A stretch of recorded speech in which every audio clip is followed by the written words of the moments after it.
ആലപ്പുഴ കലവൂരിൽ 73-കാരി സുഭദ്രയെ കൊന്നു കുഴിച്ചുമൂടിയ കേസിലെ പ്രതികളായ മാത്യൂസിനെയും ശർമിളയെയും ആലപ്പുഴയിൽ എത്തിച്ചു. സാമ്പത്തിക നേട്ടത്തിന് വേണ്ടിയാണ് കൊലപാതകം നടത്തിയതെന്നും സുഭദ്രയെ ക്രൂരമായി മർദ്ദിച്ചതായും പ്രതികൾ ചോദ്യം ചെയ്യലിൽ പോലീസിനോട് വെളിപ്പെടുത്തി. അറസ്റ്റ് രേഖപ്പെടുത്തിയ പ്രതികളെ ഇന്ന് കോടതിയിൽ ഹാജരാക്കും.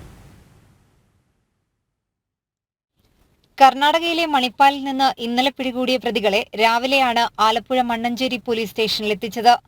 ജില്ലാ പോലീസ് മേധാവി MP മോഹനചന്ദ്രൻ നായരുടെ നേതൃത്വത്തിലുള്ള പോലീസ് സംഘം പ്രതികളെ ചോദ്യം ചെയ്തു. സാമ്പത്തിക ലാഭത്തിനു വേണ്ടിയാണ് സുഭദ്രയെ കൊലപ്പെടുത്തിയതെന്ന് പ്രതികൾ സമ്മതിച്ചതായി SP അറിയിച്ചു. സെപ്റ്റംബർ 7-ാം തീയതി രാത്രിയിലായിരുന്നു കൊലപാതകം.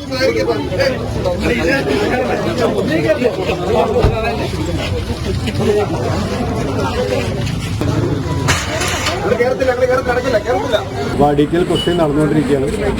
ഏതായാലും ഇതുവരെയുള്ള ഇൻവെസ്റ്റിഗേഷൻ ഇതുവരെ മനസ്സിലാവുന്ന ആ 2 പ്രതികൾ മാത്രമാണ് അതിൽ ഉൾപ്പെട്ടത്. വേറെ ഏതെങ്കിലും പ്രതികൾക്കോ മറ്റൊരു ഇൻവോൾവ്മെന്റ് ഉണ്ടോ എന്നുള്ളത് ഒന്നുകൂടി ഡീറ്റെയിൽ അന്വേഷിക്കാനുണ്ട്. നമുക്ക് പ്രസ് നേരിട്ട് വൈകുന്നേരം ഒരു 4 or 5 പറയാം. നിങ്ങളായിട്ട് ഇപ്പം ചോദിച്ചോളൂ, ക്രോസ് ചെയ്യുന്നുണ്ട്.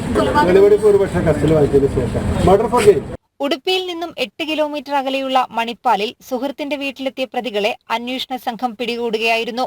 ഉടുപ്പി സ്വദേശിയായ ശർമിള, പോകാൻ സാധ്യതയുള്ള സുഹൃത്തുക്കൾ, ബന്ധുക്കൾ തുടങ്ങിയവരുടെ വിവരങ്ങൾ പോലീസ് നേരത്തെ തന്നെ ശേഖരിച്ചിരുന്നു.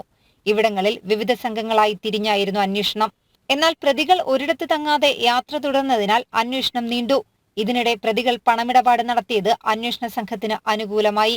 മാത്യുവിന്റെ സുഹൃത്തായ ഒരാളെ കൂടി പോലീസ് കസ്റ്റഡിയിലെടുത്തിട്ടുണ്ട്. അറസ്റ്റ് രേഖപ്പെടുത്തിയ പ്രതികളെ വൈകിട്ട് കോടതിയിൽ ഹാജരാക്കും. കസ്റ്റഡിയിൽ വാങ്ങിയ ശേഷം പിന്നീടായിരിക്കും തെളിവെടുപ്പ്. ജനം, ആലപ്പുഴ.